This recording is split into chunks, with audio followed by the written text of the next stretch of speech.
നമസ്കാരം. ശബരിമല സ്വർണ്ണക്കൊള്ളയുമായി ബന്ധപ്പെട്ട SIT അന്വേഷണത്തെ അട്ടിമറിക്കാൻ ശ്രമിക്കുന്നു എന്നുള്ള വാർത്ത ഏറ്റവും ആദ്യം റിപ്പോർട്ട് ചെയ്തത് DNA ന്യൂസാണ്. അതിനുശേഷമാണ് മറ്റു മാധ്യമങ്ങളും ഓൺലൈൻ മാധ്യമങ്ങളും ഒക്കെ അത് ഏറ്റെടുത്തത്. അന്ന് പലരും പറഞ്ഞു ഇത് കോടതിയുടെ മേൽനോട്ടത്തിലുള്ള അന്വേഷണമാണ്, അതുകൊണ്ട് അട്ടിമറിക്കാൻ പറ്റില്ല എന്ന്. പക്ഷേ അട്ടിമറിക്കപ്പെടുന്നു എന്ന് കോടതിക്കും ബോധ്യമായിരിക്കുന്നു. കഴിഞ്ഞ ദിവസം കോടതി ചോദിച്ച ചോദ്യങ്ങളൊക്കെ ഏതാണ്? എന്തേ അറസ്റ്റുകൾ വൈകുന്നു? ഇവിടെ കുറ്റാരോപിതർ ധാരാളമുണ്ടല്ലോ, അവരെയൊന്നും അറസ്റ്റ് ചെയ്യാത്തത് എന്താണ്? മറ്റ് നടപടികൾ ഉണ്ടാകാത്തത് എന്താണ്? SITയെ ആരെങ്കിലും നിയന്ത്രിക്കുന്നുണ്ടോ? നിയന്ത്രിക്കുന്നുണ്ട്, അല്ലെങ്കിൽ SITയിൽ ആൾക്കാർ ഇടപെടുന്നുണ്ട്. വെറും ആൾക്കാരല്ല. സംസ്ഥാനത്തെ തന്നെ ഏറ്റവും പ്രമുഖനായ 2 CPM നേതാക്കളാണ് ഇതിന് ഇടയിൽ കിടന്ന് കളിക്കുന്നത് എന്നുള്ള റിപ്പോർട്ടാണ് പുറത്തു വരുന്നത്. അതാര് എന്ന് സ്ഥിരീകരിച്ച ശേഷം ഞങ്ങൾ വെളിപ്പെടുത്താം. അതിൽ ഒരു പ്രമുഖൻ, വളരെ പ്രമുഖനാണ്. ശരിക്കും N വാസുവും അതുപോലെ SIT അന്വേഷണവും ദേവസ്വം ബോർഡും തമ്മിലുള്ള ബന്ധങ്ങളും ഇടപാടുകളും ഒക്കെ നിയന്ത്രിക്കുകയും പരസ്പരം കാര്യങ്ങൾ ചർച്ച ചെയ്ത് തീരുമാനിക്കുകയും SITയിലെ ഉദ്യോഗസ്ഥരെ അടക്കം ഭീഷണിപ്പെടുത്തി നിയന്ത്രിക്കുകയും ചെയ്യുന്നത് ഈ നേതാവാണ്. 2 പേരുണ്ട്. അതിൽ ഒരാൾ വളരെ പ്രമുഖനാണ്. ഇയാൾക്ക് എന്താണ് ഇതിനകത്ത് ഉള്ള ഉദ്ദേശം? ഇയാൾ പക്ക CPM കാരൻ തന്നെയാണ്.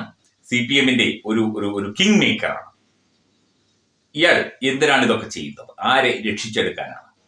ആരിലേക്കാണ് SIT അന്വേഷണം എത്തുന്നത്? കടകംപള്ളി സുരേന്ദ്രനിലേക്ക് എത്തുമോ? മുഖ്യമന്ത്രിയിലേക്ക് എത്തുമോ? മറ്റു പല മന്ത്രിമാരിലേക്കും ഇപ്പോഴത്തെ മന്ത്രിമാരിലേക്കും ഒക്കെ തന്നെ കടന്നെത്തുമോ SIT അന്വേഷണം? കാരണം SITക്ക് കോടതിയുടെ നിർദ്ദേശപ്രകാരം അന്വേഷണം നടത്താതിരിക്കാനാകില്ല. ഒരാൾ ഒരു മൊഴി കൊടുത്തു കഴിഞ്ഞാൽ ആ മൊഴിയുമായി ബന്ധപ്പെട്ട് മറ്റ് നടപടിക്രമങ്ങൾ, അല്ലെങ്കിൽ ആ മൊഴിയിൽ പ്രതിപാദിക്കുന്ന ആളെക്കുറിച്ചുള്ള അന്വേഷണം, അയാളെ വേണമെങ്കിൽ അറസ്റ്റ് ചെയ്ത് ചോദ്യം ചെയ്യാനുള്ള ആ രീതികളൊക്കെ തന്നെയാണ് SIT പാലിച്ചു പോന്നിരുന്നത്. പക്ഷേ ഈ സ്പെഷ്യൽ ഇൻവെസ്റ്റിഗേഷൻ ടീമിനെ നിയന്ത്രിക്കുകയാണ് ഈ CPM നേതാവ്. കൃത്യമായ വിവരങ്ങൾ വൈകാതെ തന്നെ നമുക്ക് കിട്ടിക്കഴിഞ്ഞാൽ അത് പ്രേക്ഷകരെ അറിയിക്കുക തന്നെ ചെയ്യും. ഇയാളാണ് ഇവിടെ നിയന്ത്രിക്കുന്നത്. ഇത് വേറെ നിന്നും കിട്ടുന്നതല്ല, ഇത് സഖാക്കളുടെ ഇടയിൽ നിന്ന് തന്നെ കിട്ടുന്നതാണ് ഇത്തരം ആളുകൾ. അതായത് അന്വേഷണത്തെ ഹൈജാക്ക് ചെയ്യാൻ, അന്വേഷണത്തെ അട്ടിമറിക്കാൻ ഉള്ള ഗൂഢശ്രമവും ഗൂഢാലോചനകളും പലയിടത്തും നടന്നുകൊണ്ടിരിക്കുകയാണ്.